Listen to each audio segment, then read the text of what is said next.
하이데베르 교리문답 제7주일의 22문과 제8주일을 교독하겠습니다. 하이데베르 교리문답 제22문.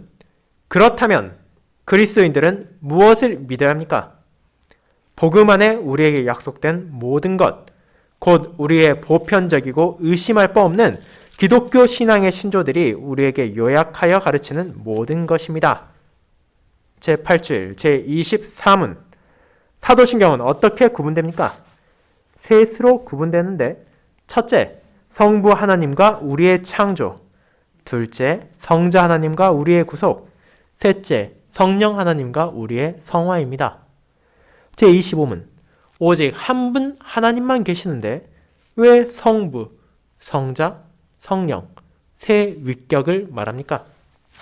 왜냐하면 하나님께서 자신을 그분의 말씀에서 이 세 구별되는 위격들이 하나이며 참되고 영원한 하나님이라고 계시하셨기 때문입니다.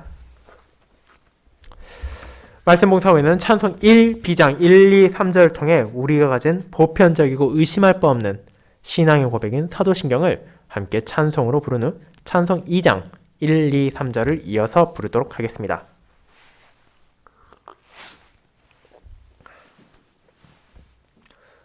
사랑하는 주 예수 그리스도 안에 있는 형제 자매님들, 대한민국 사람이라면 아마도 누구나 한 번쯤은 그 이름을 듣게 될 유명한 책이 하나 있습니다.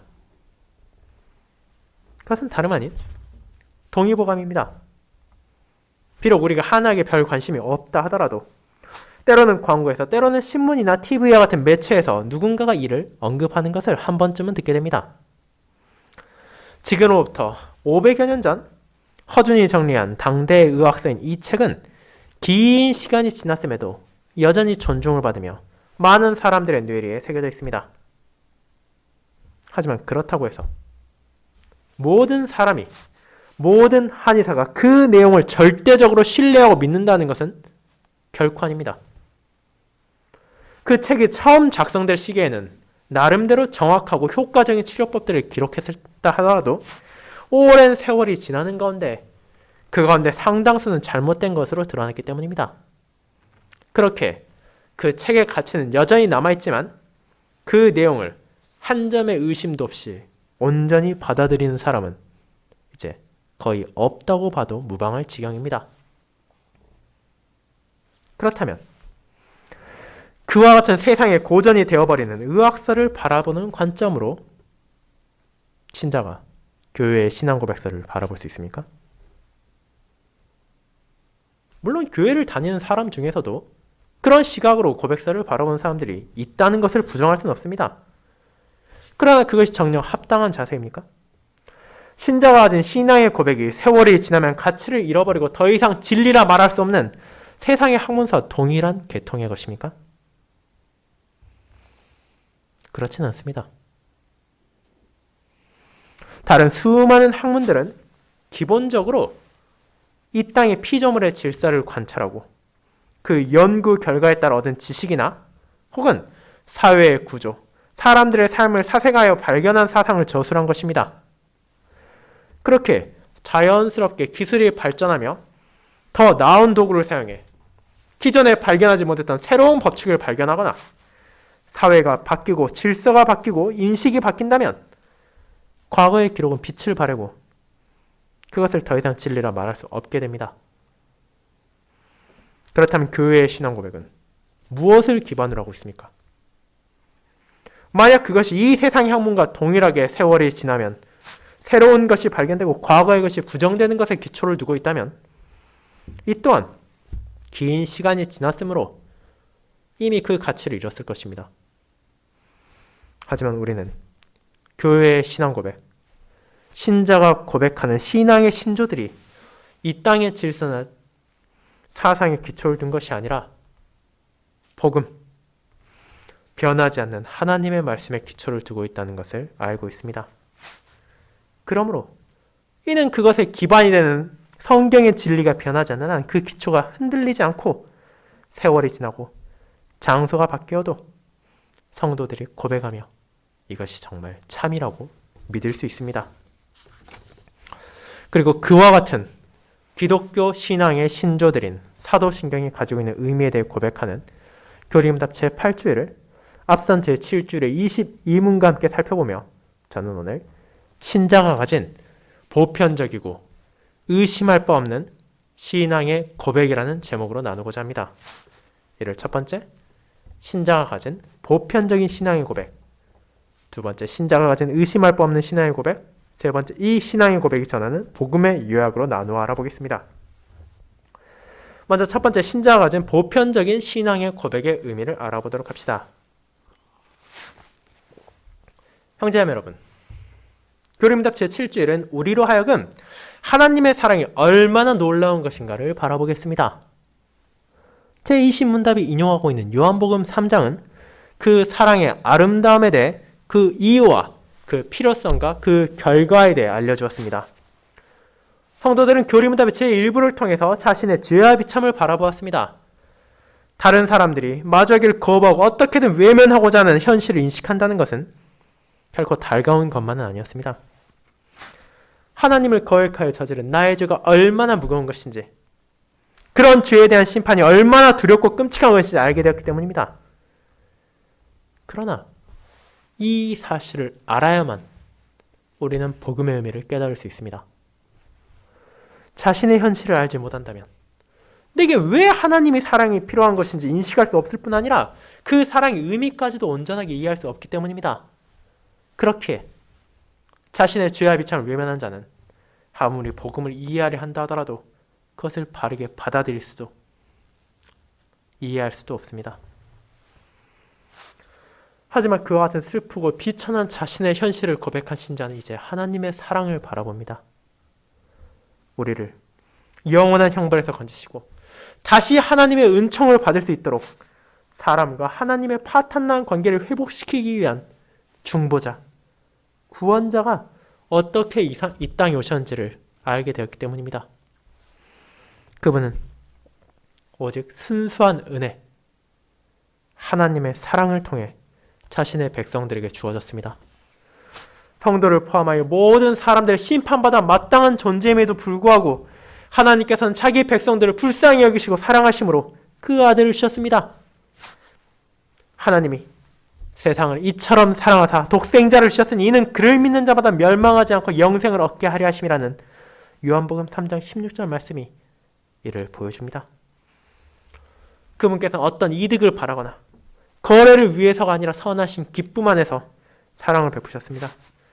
그 사랑의 증거로 자신의 사랑하는 아들을 아끼지 않으시고 보내주셨고 우리의 중보자로 주셨습니다. 그 아들이 경험할 고난과 역경과 시련과 죽음을 아심에도 불구하고 예수 그리스도를 우리에게 주심을 통해 이 하나님의 사랑은 온 세상에 증거되었습니다. 그러나 그 진리를 모든 사람이 받아들이는 것은 아니었습니다. 제20문답에 나타난 것처럼 모든 사람이 구원을 받는 것은 아니라는 것입니다. 그 이유는 그들 스스로의 죄악이 있습니다. 죄인들은 자신들의 현실을 비추는 빛을 감사히 받아들이는 것이 아니라 오히려 그 죄를 피하고 더욱더 어둠으로 숨어 들어갑니다. 예수님께서 사역하셨던 당대 이스라엘이 그랬고 종교개혁 시기에도 그랬을 뿐 아니라 오늘날에도 마찬가지고 앞으로도 그럴 것입니다. 복음의 진리가 펼쳐질 때 스스로의 완악함으로 말미암아 이를 거부하고 멸망으로 향하는 자들은 주님의 날까지 계속해서 나타날 것입니다. 그렇다면 그리스도의 모든 은덕을 받아들이는 사람들은 어떤 자입니까? 그들이 불신자들보다 더 훌륭하고 경건하여 이 진리를 받아들이고 사랑하는 것입니까? 그렇지 않습니다. 신자는 참된 믿음으로 그리스도께 접붙여지고 그 복음을 사랑하며 주님의 빛으로 나아갑니다. 그리고 그 유일한 이유는 하나님께서 그들에게 사랑을 베푸시어 그들 안에서 일하시기 때문입니다. 성령 하나님께서 일으키신 믿음을 통하여 우리는 하나님의 말씀을 진리로 받아들이고 그것이 나에게도 주었다는 확신을 가지며 이 크고 놀라운 하나님의 사랑 안에서 그분을 찬양하며 영광을 돌립니다. 그것이 우리가 제7주일을 통해 고백한 신자의 위로이자 기쁨이었습니다. 하나님의 놀라운 사랑, 그 사랑을 거부하는 사람의 본성. 그럼에도 불구하고 우리 안에서 역사하신 하나님의 은혜로 우리가 그 진리를 깨닫게 되었다는 것입니다. 자, 이런 고백을 했던 우리는 이제 제22문답을 보게 됩니다.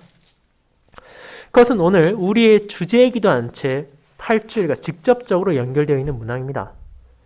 참된 믿음으로 우리가 그리스도에게 접붙여지고 그분의 모든 은덕을 받아들인다면, 그 믿음이 성경에서 계시는 모든 것을 진리로 받아들이고 나에게도 주신다는 확신이라면 우리는 무엇을 믿어야 하는가입니다.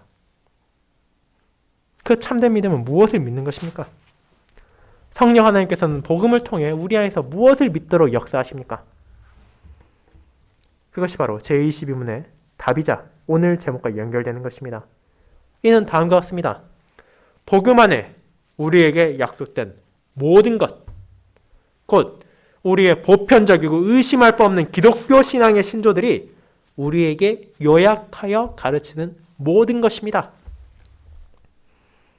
자, 우리는 복음이 무엇인지를 알고 있습니다. 그것은 스스로를 구제할 수도 없고 자신의 죄값을 치를 수 없는 비참한 죄인들에게 베풀어진 하나님의 사랑입니다. 그분의 사랑 안에서 오신 중보자와 구원자가 있음이 우리에게 주어진 복음입니다. 성령 하나님께서는 복음을 통하여 참된 믿음을 일으키시고 그 믿음 안에서 성도들이 어둠이 아닌 빛으로 나아가도록 인도하십니다. 그렇다면 우리가 무엇을 믿어야 하는지를 다시 한번 확인해 봅시다. 그것은 제21문의 답에 나온 것처럼 하나님께서 그분의 말씀에서 우리에게 계시신 모든 것을 내가 진리로 받아들인다는 것입니다. 하나님의 말씀 가운데 내 마음에 들고 내 상황을 편리하게 해주는 것만 받아들이는 것이 아니라 하나님의 모든 말씀이 하나의 오류도 조금의 부족함도 없는 거룩한 진리의 말씀임을 인식하는 것이 바로 참된 믿음입니다. 그렇다면 이제 우리는 다음과 같은 질문을 떠올릴 수 있습니다. 만약 우리가 하나님의 말씀만을 믿는다면, 그분의 복음 안에 약속된 모든 것만을 믿는다면 대체 왜 신앙 고백서가 필요한 것입니까? 왜 신조가 필요합니까? 일부 교회들이 종교개혁의 강령을 왜곡하여 긴 시간 동안 외쳐온 대로 오직 성경만 있으면 되는 것 아닙니까? 무슨 이유로 개혁교회는 보편신조와 일치신조를 계속해서 붙잡고 있습니까? 그리고 매 주일마다 그 가운데 하나이자 오늘부터 우리가 살펴볼 사도신경을 고백한 이유는 대체 무엇입니까? 그것이 정말로 여전히 오늘날에도 필요합니까? 21세기 살아가는 성도들에게도 정말로 그것이 필요한 것입니까? 그에 대한 답을 오늘 함께 생각해 보도록 합시다. 먼저 이와 같은 신조들이 작성되고 필요한 가장 주된 이유는 바로 우리 자신의 부족함 때문입니다. 무엇을 말하고자 하는지 아시겠습니까? 이 세상에 있는 어떤 사람이라 하더라도 하나님께서 말씀 안에서 계시한 모든 것을 온전하고 완벽하게 이해했다고 말할 수 없습니다. 아무리 평생 성경만을 연구한 신학자라 하더라도, 목회자라 하더라도 여전히 그들 안에는 부족함이 있고 대부분의 경우 자신들의 부족함을 겸손하게 인정합니다. 그렇다면 일반 성도들은 어떻겠습니까?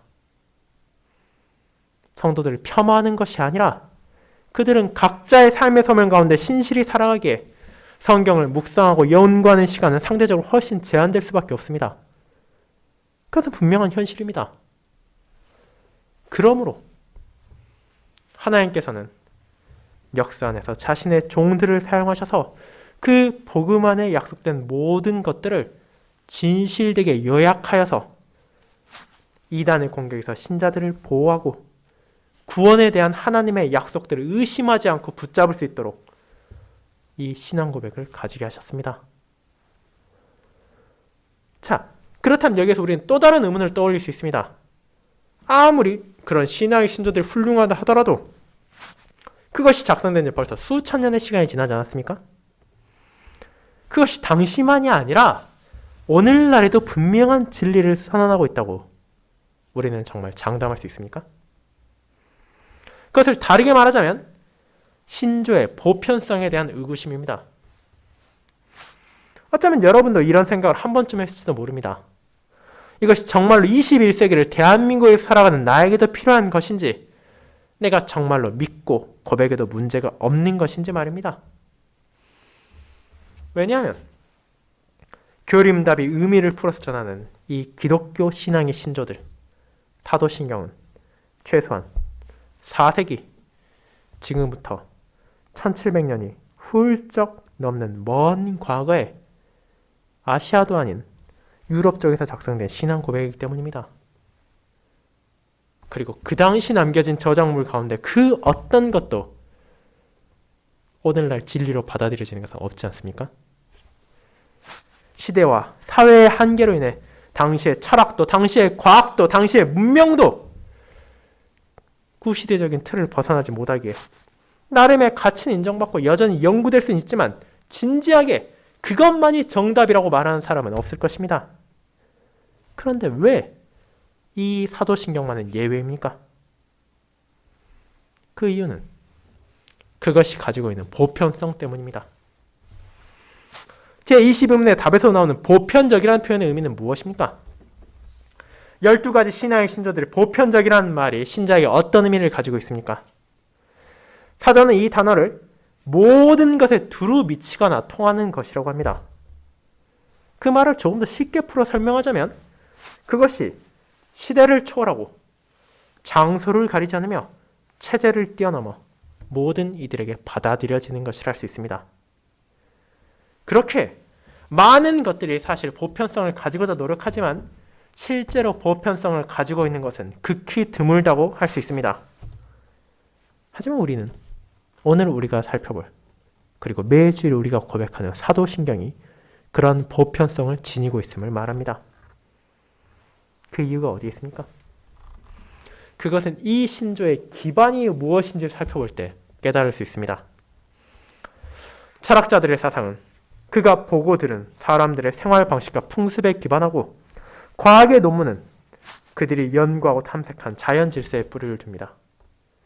그러나 서론에서 언급한 것처럼 그 모든 것들은 변화합니다. 사람들은 10년 전만 해도 상상도 할 수 없던 것들을 받아들이고 있고 당연시 여기던 것을 오늘날은 비판적으로 바라볼 수 있습니다. 자연의 질서 또한 새로운 도구가 개발되고 새로운 연구 방식이 나타남에 따라 기존의 것을 뒤집는 현상이 발견되기도 합니다. 그렇게 그것이 처음 작성되고 처음 발표될 때는 보편성을 지녔다 하더라도 시간이 지남에 따라 그 보편성은 점점 퇴색되어 갑니다.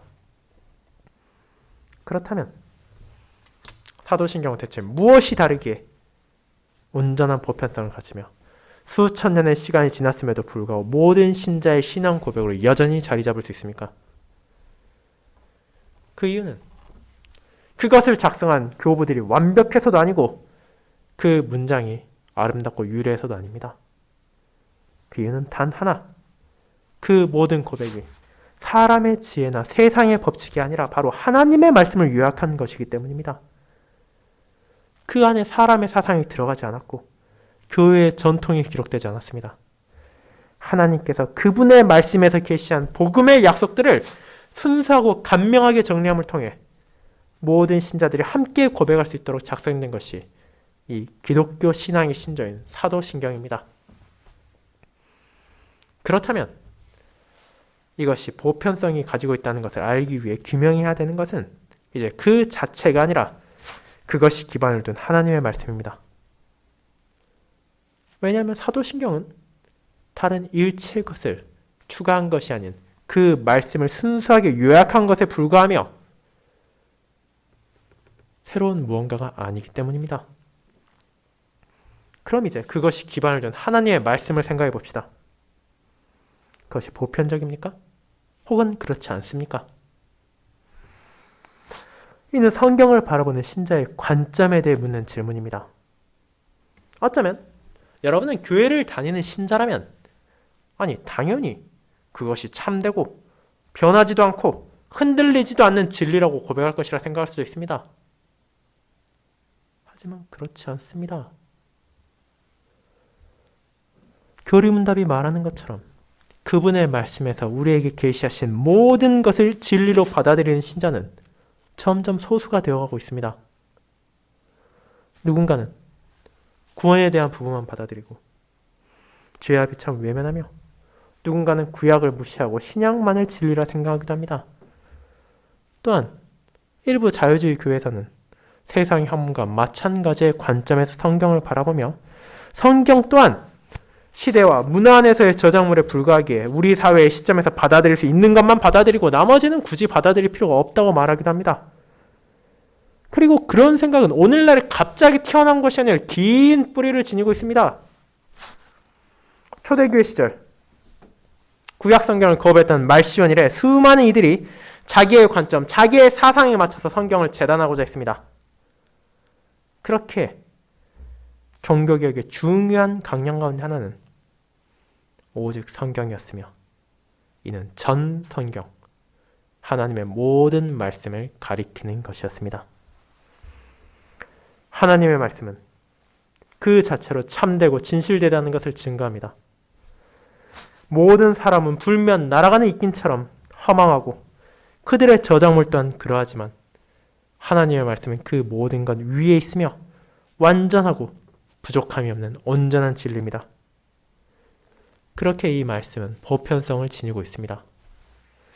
시대가 지나고 문화가 변하며 나라가 몰락하고 부상한다 할지라도 변하지 않는 하나님의 신실하심 가운데 계시된 이 말씀은 흔들리지 않습니다.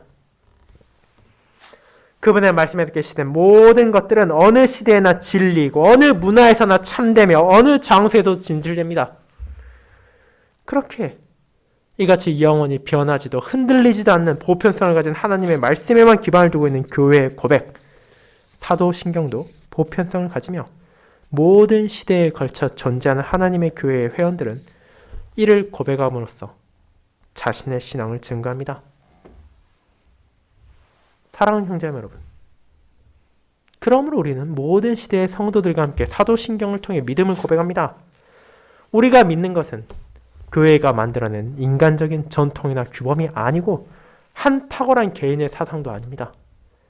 참되신 하나님의 말씀, 언제나 진리인 그분의 말씀에만 기반한 보편성을 가졌기에 우리는 사도신경을 오늘날에도 계속해서 고백하며 그 의미를 마음에 새깁니다.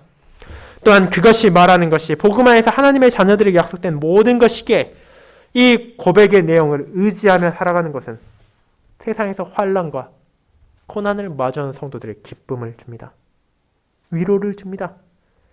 왜냐하면 이 신앙의 고백이 하나님의 공의를 말하고 하나님의 사랑을 전하며 우리를 위한 하나님의 계획을 가리키기 때문입니다.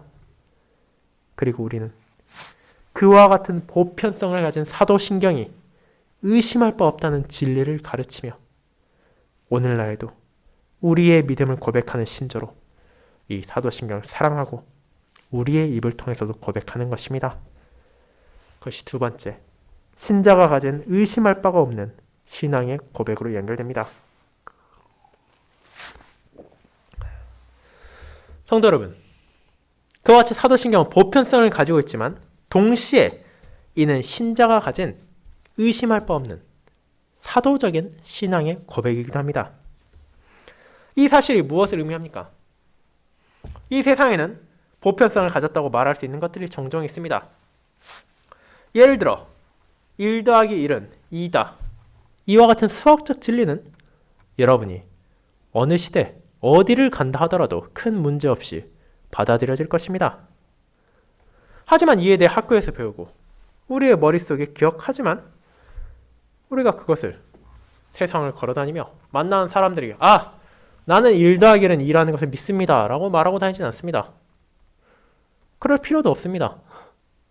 그런데 왜 사도신경을 신자는 매주일 고백하며 우리의 신앙을 나타냅니까? 교회가 그것을 소중히 하며 계속해서 고백하는 이유는 무엇입니까? 이를 이해하기 위해 우리는 먼저 신조 혹은 신경이 어떤 의미인지를 기억해야 합니다. 이것은 어떤 사람이나 사물을 다른 사람, 다른 사물과 구별하는 징표나 상징, 표식 등을 가리키는 것이었습니다. 쉽게 말하자면 군대에서 각 나라의 군인들이 각각 다른 군복을 입음으로써 전쟁터에서 서로를 혼동하지 않도록 한 것이 그의 대표적인 예라고 할 수 있습니다. 그렇다면 여러분은 교회가 왜 이 보편적인 신앙의 고백을 계속해서 믿고 고백하는지를 알 수 있습니다. 이를 통해 교회와 그 회원들이 이단과 세상의 불신자들과 다르다는 것을 보여주는 것이기 때문입니다. 우리의 믿음을 고백함을 통해 신자는 그리스도인들이 가지는 보편적인 신앙이 무엇인지를 증거합니다. 그렇게 이 신앙의 고백은 보편적일 뿐 아니라 의심할 바가 없는 사도적인 것입니다. 사도적이라는 의미는 사도신경이 12사도들에게 직접 작성되었다는 의미는 아닙니다. 여러분의 시편 찬송 429쪽을 펼쳐 사도신경을 설명하는 부분에서 볼 수 있는 것처럼 이는 그들이 직접 작성해서가 아니라 그들이 전한 진리의 가르침을 토대로 작성된 고백입니다. 그렇게 누군가가 아니 성경을 아무리 찾아봐도 이 사도신경을 발견할 수가 없는데 도대체 왜 너희들은 그것을 믿냐고 왜 너희들은 그것을 고백하냐고 묻는다 하더라도 우리는 그에 대한 답을 분명히 말할 수 있습니다. 그 모든 것들이 사도들이 선포한 의심할 바 없는 복음의 약속들에 기반을 두고 있기 때문이라고 말합니다. 예수님으로부터 가르침을 받은 사도들이 교회에 선포한 그리스도인이 붙잡을 신앙의 요지가 간결하게 정리된 것이 사도신경이며 이 신경을 토대로 하여 이후의 신조들 또한 작성되었습니다. 그럼에도 사도신경이 다루고자 하는 이 근거와 토대는 후대에서도 변경되지 않았고 특정한 이단들이 나타났을 때 그들의 공격에 맞서 싸우기 위한 보충이 있었을 뿐입니다. 그런 사도들의 가르침을 교회의 신조로 삼은 이유는 다름 아닌 하나님께서 자신의 백성들을 사도들과 선지자들의 터 위에 세우셨기 때문입니다. 이를 바울은 에베소 교회를 향해 다음과 같이 선포했습니다. 너희는 사도들과 선지자들의 터 위에 세우심을 입은 자라. 그리스도 예수께서 친히 모퉁이 돌이 되셨느니라. 하나님의 은혜 안에서 사도들은 각각의 직분에 따라 신실히 진리를 전했고 그런 사도들의 터 위에 세워진 교회와 성도들은 그들의 가르침 안에서 밝혀진 하나님의 진리, 그분의 복음을 붙잡고 그것을 요약하여 의심할 바 없는 신조로서 고백합니다. 사랑하는 성도 여러분, 그렇지만 여기서 우리가 주의할 것이 하나 있습니다. 그것은 사도의 가르침도 기껏해야 한 명의 인간의 가르침이 아니냐는 의심입니다. 그들은 분명 저와 여러분과 마찬가지로 연약함이 있습니다. 우리는 하나님의 말씀 안에 선지자들의 연약함도 마주하게 되고 사도들 또한 완전한 존재는 아니라는 것을 보게 됩니다. 그렇다면 하나님께서 교회와 성도들을 사도들과 선지자들의 터 위에 세웠다는 것을 우리는 어떻게 받아들여야 합니까? 이는 그들 각각이 완벽한 자라서가 아니라 성령 하나님의 영감을 통해 그들을 통해서 전하신 하나님의 말씀에 온전하기에 그 위에 교회와 성도들이 세워진다는 것입니다. 그렇게 사도신경은 그와 같은 사도들이 전한 하나님의 말씀에 기반을 두고 있으며 이를 통해 하나님께서는 복음 안에 우리에게 약속된 모든 것들이 무엇인지를 고백하고 이단의 공격으로부터 스스로를 방어하게 하기에 그리스도인들이 사도적인 신앙 고백을 의심하지 않고 붙잡는 것은 마땅한 것입니다. 그리고 그 고백이 전하는 복음은 우리의 구원에 대해서 전함을 통해 성도들로 하여금 자신의 죄와 비참 가운데서도 바라볼 수 있는 놀라운 생명의 은혜를 잊지 않게 합니다. 그것이 세 번째, 이 신앙의 고백이 전하는 복음의 요약입니다. 여러분, 그와 같은 사도신경, 보편적, 의심할 바 없는 신앙의 신조들이 요약해서 우리에게 전하고자 하는 것은 그럼 무엇입니까? 이는 다름 아닌 우리를 향한 삼위 하나님의 역사하십니다. 제24문답에 나오는 것처럼 맞습니다. 보다 이를 구체적으로 말하자면 죄인으로 심판받아 마땅한 우리를 위해 삼위 하나님께서 어떤 은혜를 베푸셨는가입니다. 이를 통해 사도신경은 우리가 믿어야 하는 것이 무엇인지를 분명하게 보여줍니다. 내가 믿어야 할 것은 나 자신이 아닙니다.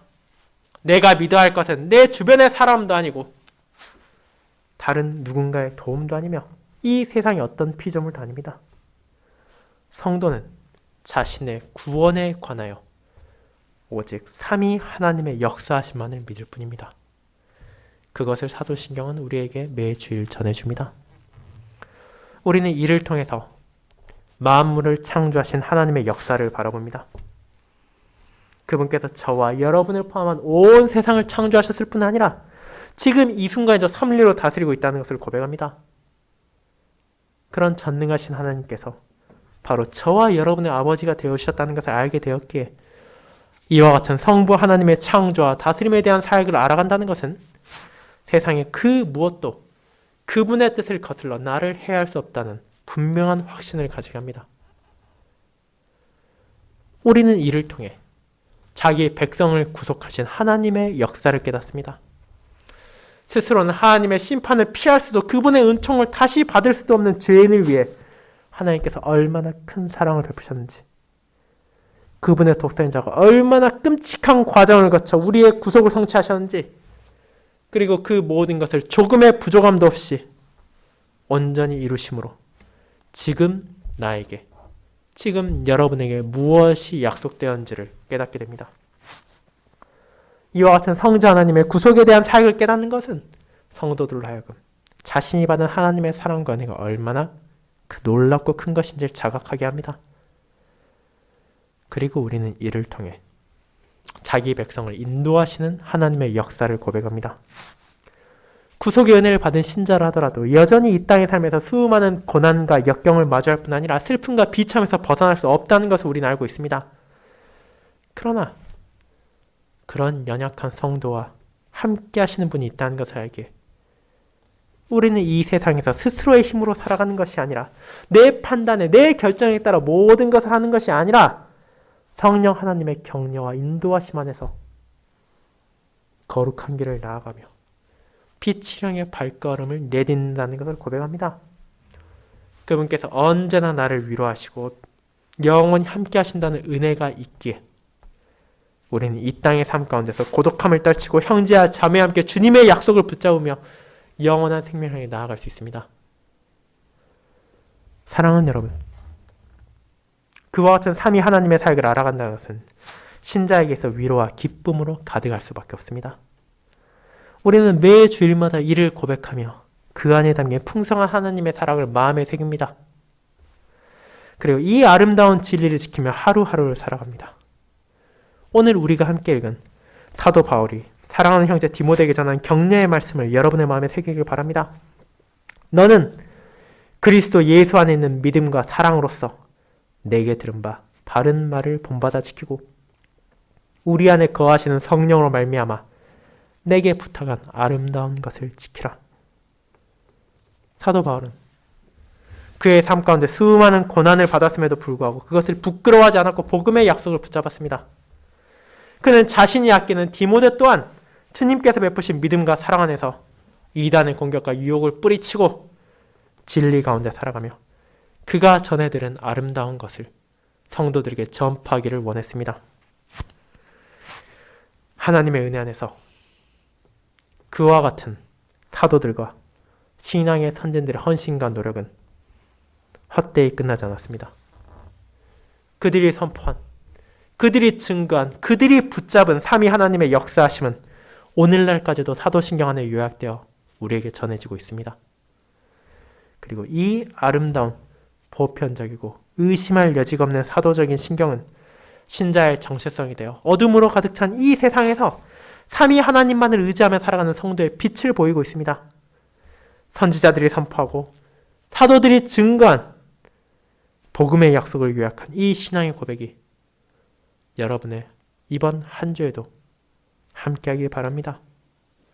이 신앙을 입으로 고백하고 그것이 요약한 하나님의 사랑을 의지하며 이 하나님의 인도 안에서 이 믿음에 따라 영원히 변하지 않는 참된 위로와 기쁨 안에서 여러분이 살아가시길 바랍니다.